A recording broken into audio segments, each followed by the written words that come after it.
Mesdames, Messieurs les journalistes, bonjour. Bonjour à nos partenaires ainsi qu'à nos fidèles auditeurs qui nous suivent sur Guira FM 93.3, les ondes de la paix. Ce matin avec moi, le commandant Youssoufou Aboubakar Tawai, porte-parole de la force, et le capitaine Franck Gnapier, porte-parole de la police, pour la conférence de presse hebdomadaire de la MINUSCA. Nous commençons comme d'habitude avec quelques images qui ont marqué ou qui marqueront l'actualité de la MINUSCA avec cet entretien entre le représentant spécial du secrétaire général et le directeur régional du programme alimentaire mondial, ainsi que cette réunion de la représentante spéciale adjointe du secrétaire général qui était hier avec une délégation aux côtés du Premier ministre pour discuter de l'accord de paix. Le porte-parole de la police parlera de cette réunion d'évaluation du recrutement des 1000 policiers et gendarmes en vue de prochain recrutement de personnel de ces forces de sécurité intérieure. La situation à Bria avec, comme vous le savez, plusieurs mesures prises par la MINUSCA suite aux incidents au combat de dimanche. L'interposition de la force, on revient sur les images, l'interposition de la force de la MINUSCA avec des patrouilles ainsi que la médiation, le chef du bureau et le préfet de la Haute-Koto qui étaient nos invités la semaine dernière, et également des visites aux déplacés. Ces incidents ont causé au moins 11 000 déplacés selon les chiffres d'OCHA. Nous parlerons également des patrouilles effectuées par la force de la MINUSCA, certaines avec les FACA, surtout à l'intérieur du pays. Parmi ces patrouilles et ces postures robustes, à Birao, où la force a renforcé sa présence pour prévenir des combats entre le FPRC et le MLCJ. Ailleurs, la force patrouille, notamment à Bambari, comme on peut le voir sur ces images, avec des FACA. D'autres interventions de la force de la MINUSCA, la réhabilitation de l'axe Gamba-Nufu pour permettre justement à une meilleure circulation des éléments de la force, mais aussi des populations, ainsi que l'intervention au camp des déplacés de PK3 pour éteindre un feu. Nous reviendrons également sur les violations et abus des droits de l'homme pour la période 22-28 janvier avec cette semaine 19 incidents et abus des droits de l'homme et du droit international humanitaire pour un total de 39 victimes, et les préfectures les plus affectées, l'Ouam et l'Mbomu. Vous avez également les auteurs présumés, la FPRC, l'UPC, la coalition MPC-FPRC, les MPC, le 3R et les anti-Balaka, mais aussi quelques agents de l'État. En ce qui concerne la protection des civils, ce déplacement d'une équipe de Bossangoa, nous en parlerons dans nos textes. Nous parlerons également des initiatives du programme de réduction de la violence communautaire, notamment à Bria avec un geste de solidarité. Nous parlerons également, c'est le porte-parole de la force qui le fera, des activités civilo-militaires au cours de la semaine, des consultations médicales au centre et à l'ouest du pays, mais également dans la ville de Bangui pour les victimes des récentes inondations.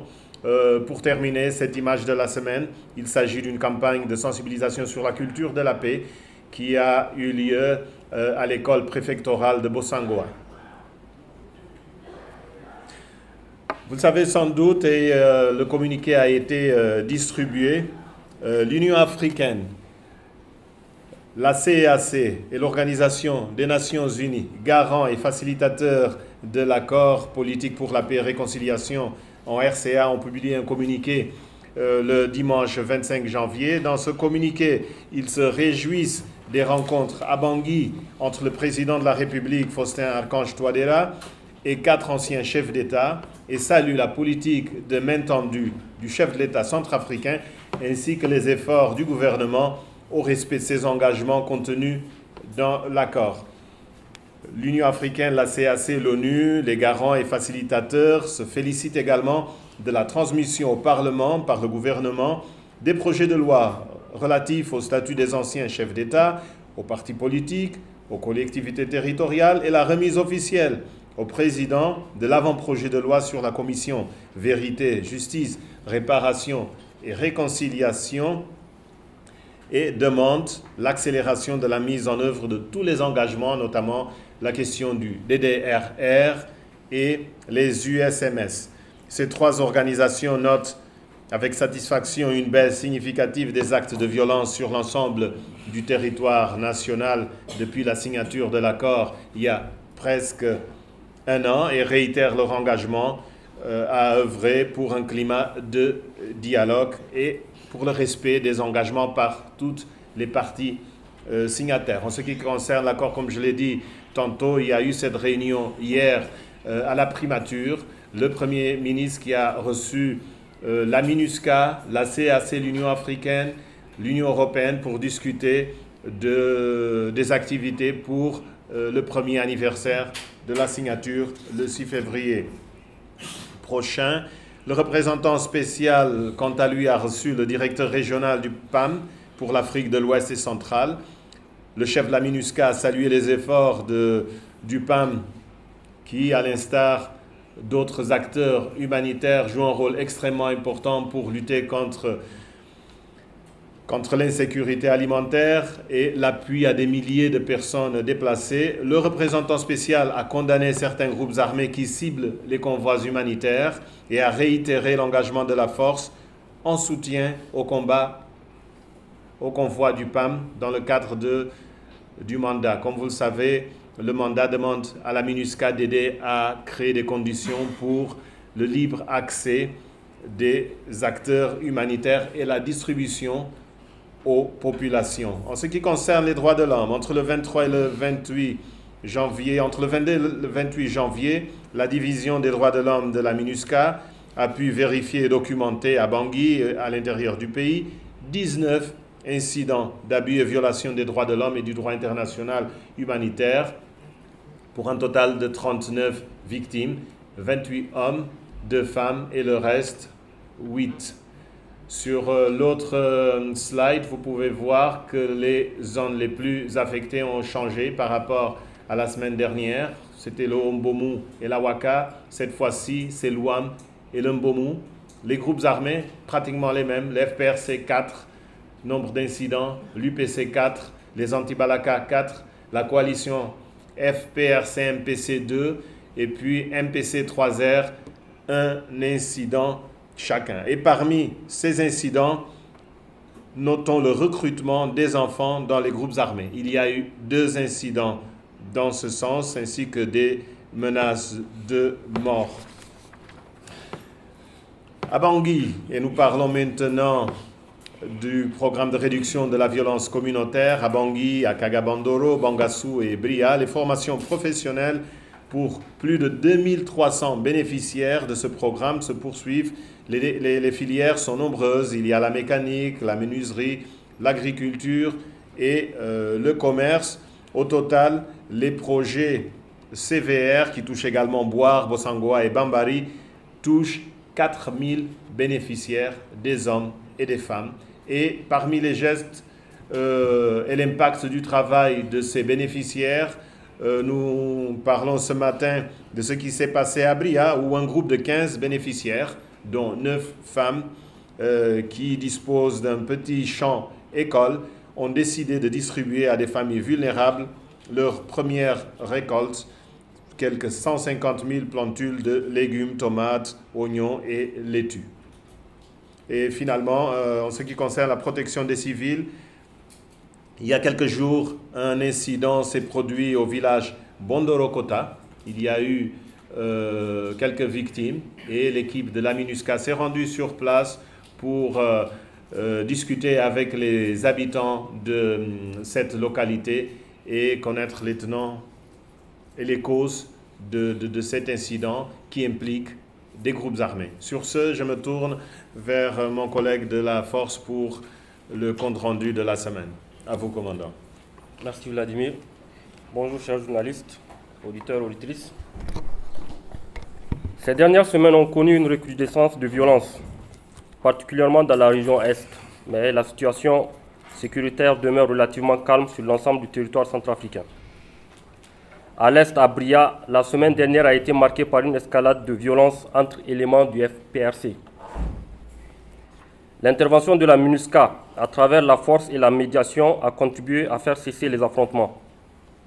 Les casques bleus ont, entre autres tâches, sécurisé l'hôpital de Bria, où beaucoup de personnes déplacées se sont réfugiées pour fuir les combats. La protection des camps de personnes déplacées a été également renforcée et la force d'intervention rapide a été déployée sur l'axe PK5 Ira-Banda pour bloquer les anti-Balaka qui tentent de se déplacer vers Pandé. La force reste proactive et continue de mener des patrouilles afin de protéger la population civile. La situation connaît une accalmie. Dans la région Est, la force a effectué 1405 patrouilles. Au centre, à Alindao, la situation est calme mais imprévisible. La force poursuit ses patrouilles de jour comme de nuit pour prévenir toute menace et protéger la population civile. Ainsi, 1275 patrouilles ont été conduites la semaine dernière dans la région centre, conjointement avec les FACA. À l'ouest, l'opération Anvil se poursuit avec des patrouilles de reconnaissance offensive par les casques bleus tanzaniens, camerounais et bangladais, conjointement avec les FACA dans les environs de localités de Pandé, Poukaï, Pawa, Dilapoko, Beina et Nufu, soit 835 patrouilles effectuées dans la région pour la semaine passée. La situation reste calme mais imprévisible. À Bangui, la MINUSCA poursuit ses actions de sécurisation en coordination avec l'UNPOL et les forces de défense et de sécurité, en patrouillant dans les 2e, 3e, 5e, 6e et 8e arrondissements pour faire face à la criminalité et au banditisme. Ainsi, 161 patrouilles ont été conduites la semaine passée dans la capitale et ses alentours. Dans le cadre des activités civilo-militaires à Bangui, les casques bleus rwandais et mauritaniens continuent de distribuer de l'eau potable dans les camps de personnes déplacées à Delacour, Maison des Jeunes, Kolongo et Micheline, ainsi que les écoles de police et de la gendarmerie. Au centre, diverses activités ont été menées par les casques bleus. D'abord, une conférence s'est tenue à Bambari sur les principes fondamentaux des droits de l'homme et de la lutte contre l'incitation à la haine et à la violence, avec la participation d'un officier du contingent mauritanien, du préfet de Ouaka, du sous-préfet et du maire de Bambari, le chef de bureau de la MINUSCA. Toujours à Bambari, les casques bleus mauritaniens ont également mené une campagne médicale au profit de la population. 183 patients ont été consultés et traités à l'issue de cette campagne et 150 moustiquaires ont été partagés. Enfin, des spécialistes de l'unité médicale bangladais ont consulté et traité 36 patients et leur ont fourni des médicaments. À l'ouest, 39 patients ont été consultés et soignés par des casques bleus bangladais dans les localités de Boar, Bokaranga, Indim, Bang et Yadé. Par ailleurs, des travaux de réhabilitation de l'axe Gambia-Nufu ont été engagés et exécutés à hauteur de 115%. Voilà donc pour ma part, je vous remercie de votre attention. Merci commandant et à présent la force. Là la police. Merci Vladimir. En ce qui concerne la police de la MINUSCA, le fait marquant pour la semaine écoulée a été l'organisation d'un atelier d'évaluation de retour d'expérience de la récente campagne de recrutement des 500 policiers et 500 gendarmes. C'était le 25 janvier dernier. L'atelier a réuni le ministre de l'Intérieur et le chef de la composante police, ainsi que les différents partenaires qui ont été impliqués dans ce processus. Il s'agit notamment des départements de la défense, de la santé militaire, de l'éducation nationale, des sports, ainsi que de la section RSS de la MINUSCA. L'objectif était de faire une rétrospective de l'ensemble du processus afin d'en tirer les enseignements et de faire des recommandations pour les prochains recrutements des personnels de police et de gendarmerie. À l'occasion, le chef de la composante police a procédé à la remise solennelle des archives électroniques du recrutement au ministre de la Sécurité publique.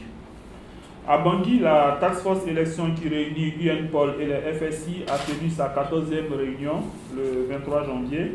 Les échanges ont porté sur l'évaluation des besoins, l'appui des partenaires techniques et financiers, en vue de faciliter les prochains appuis dans le cadre du déploiement des forces de sécurité intérieure et de la sécurisation des élections. UNPOL a également mis à la disposition des participants, dans le PNUD, les informations nécessaires à partir de sa base de données. Et concernant justement ces élections, UNPOL a participé activement à plusieurs réunions au cours de la semaine écoulée, notamment avec l'équipe des Nations Unies en Centrafrique, avec la communauté diplomatique et avec le comité directeur sur la protection des civils de toute l'ONU en Centrafrique. Les chefs UNPOL ont également évoqué, avec plusieurs autres autorités centrafricaines, les préparatifs sécuritaires pour les élections libres, pacifiques, sereines et démocratiques. En ce qui concerne la situation sécuritaire, elle a été marquée par une recrudescence de la criminalité dans l'ouest et dans l'est du pays. Le porte-parole de la force en avait parlé tout à l'heure, caractérisé notamment par des affrontements intercommunautaires à Bria, Pawa et dans les environs de Birao, ayant occasionné des morts et des blessés. Dans les environs de Birao, une trêve a été observée par les belligérants qui se sont repliés dans leurs fiefs respectifs. La police de la MINUSCA continue de recouper les informations pour parer à toute éventualité de reprise des affrontements. Et à cet effet, des dispositions sécuritaires conjointes UNPOL, FSI et forces de la MINUSCA ont été mises en place pour renforcer dans la ville et dans les alentours pour protéger les populations civiles. Parallèlement, le 22 janvier à l'école de police, UNPOL a lancé la formation de pré-déploiement de 10 policiers pour la relève de ceux qui sont présentement à Birao. À Bria, suite aux affrontements entre groupes armés dans la soirée du 25 janvier, la police de la MINUSCA s'est déployée dans toute la ville pour la sécurisation des populations. Elle a renforcé son dispositif, en particulier dans le camp des déplacés de PK3 et intensifié ses patrouilles dans la ville. La police de la MINUSCA s'est également employée à porter secours aux civils, dont le directeur de l'hôpital préfectoral qui était coincé au centre-ville pendant les affrontements. Elle a également apporté son appui pour l'évacuation des blessés et le transport du personnel médical pour faire face aux urgences. La police de la MINUSCA a également procédé par ailleurs aux constatations d'usage en ce qui concerne les victimes. Toujours à Bria et dans le cadre de la lutte contre les violences sexuelles, la police de la MINUSCA et la section justice et affaires pénitentiaires de la MINUSCA ont procédé le 24 janvier au transfert de Bria à Bangui d'une personne accusée du viol d'une mineure de 15 ans.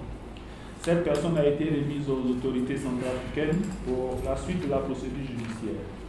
Et à Pawa, le 25 janvier, la police de la MINUSCA a pris part à une mission d'évaluation sécuritaire dans les localités de Bambor, Bedi et Bekoro, au nord de Pawa, suite aux disputes qui avaient éclaté le 23 janvier dernier et qui ont entraîné la mort d'une personne ainsi que des blessés et plus d'une centaine de maisons incendiées. Cette mission a permis aux gendarmes centrafricains de Pawa de pouvoir conduire leurs investigations et d'identifier les auteurs de ces crimes. Ils bénéficient dans le cadre de cette enquête de toute l'assistance des UNPOL de Pawa. À Bambari, dans la Waka, la police de la MINUSCA est intervenue pour circonscrire un gigantesque incendie qui s'était déclenché le 22 janvier sur le site des déplacés d'élevage. Le bilan fait état de 350 cases consumées par le feu et 3 victimes, dont 2 femmes en état de grossesse et un blessé. Ils ont tous été pris en charge par le service médical de l'unité de police constituée du Congo-Brazzaville. Une enquête a été ouverte par les FSI avec l'assistance technique de l'UNPOL pour connaître l'origine et pour évaluer aussi les dégâts occasionnés par cet incendie.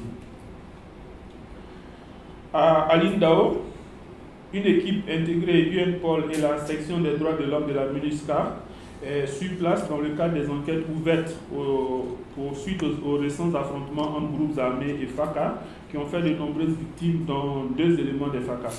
Sur place, l'équipe intégrée poursuit les constatations d'usage ainsi que les auditions des victimes, mais également des témoins. Merci à tous. Voici pour le point de la police. Merci, capitaine. À présent, mesdames, messieurs les journalistes, la parole est à vous pour vos questions.